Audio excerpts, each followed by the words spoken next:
This video will contain spoilers for The Mandalorian and Grogu.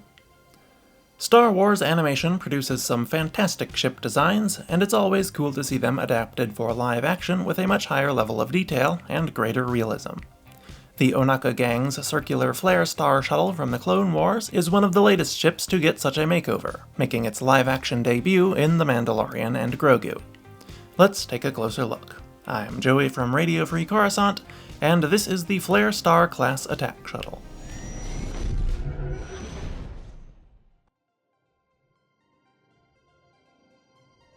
Design. The Ceronian Engineering Flarestar-Class attack shuttle was a small, circular transport popular with pirates, bounty hunters, and other independent operators. It featured a disc-shaped main hull with two starfighter-style cockpits on the top, two large engines below the dish, and a protruding lower segment with its boarding ramp and two laser cannon turrets at the bottom. The ship's landing gear consisted of two small pads mounted towards the bottom of its lower hull, and two large, rugged legs that extend from the underside of the dish. My model of the ship, which you see on screen now, is a blend between its original animated form and the version seen in The Mandalorian and Grogu, which featured a thicker disc and added detail. That particular vessel was highly modified, so I tried to reverse engineer a stock model of the live-action depiction to the best of my ability. The interior of the Flarestar was quite bare bones, featuring a small boarding area and a slightly larger circular cabin. The cockpits could be accessed from the inside via elevating seats that would lift the pilots into place. In-universe, in canon, the ship was designed by unknown engineers working for Ceronian Engineering, though in Legends the ship was built by Heor-Chal Engineering instead.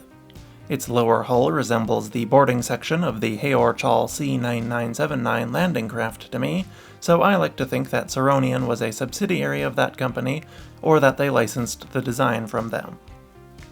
In real life, the Flarestar was designed for the Clone Wars Season 1 by Russell G. Chong, who also designed bounty hunter Embo's modified Flarestar for an unproduced later episode.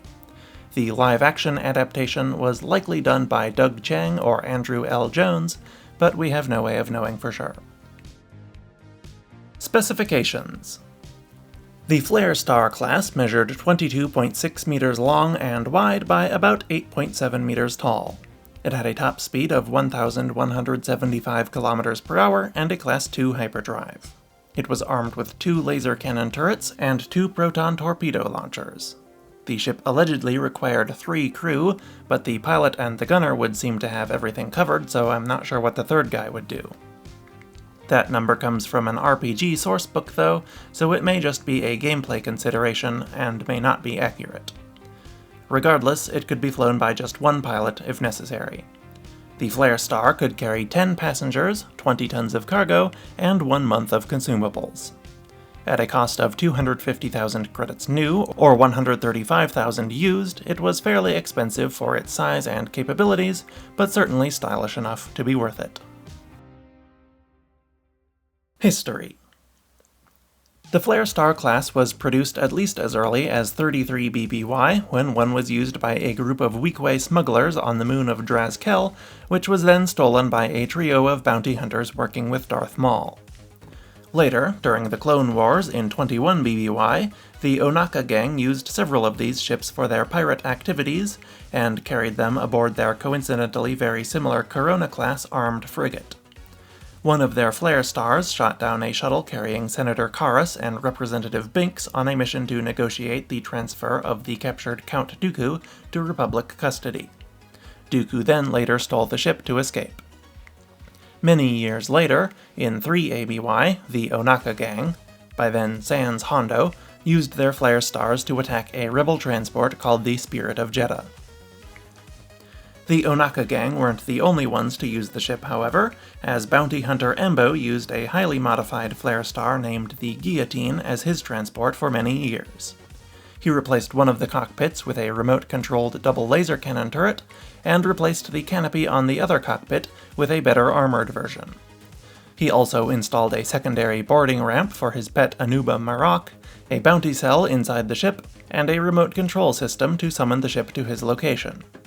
He used the ship on a hunt for Asajj Ventress after she stole a list of Republic secret agents, and then sided with Ventress a year or two later on a mission to rescue captured Jedi Quinlan Vos from Count Dooku's clutches on the planet Serenno. Embo continued to use the ship for various bounty hunting missions for decades, the latest of which being a mission to hunt down fellow bounty hunter Din Djarin after he betrayed the Hutts on a job and helped their bounty escape instead of capturing him in 11 ABY. Embo was employed to track down both the hunter and the bounty, and brought Din back to Nal Hutta aboard the Guillotine. The ship's fate afterward is presently unknown, but I am quite certain Embo and the Guillotine managed to escape before the New Republic's bombardment of the Hutt cartel headquarters. And that's everything there is to know about the Flarestar-Class attack shuttle.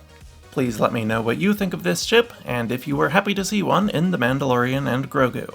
I certainly was, and I think its redesign to have a thicker saucer and extra detail looked really nice.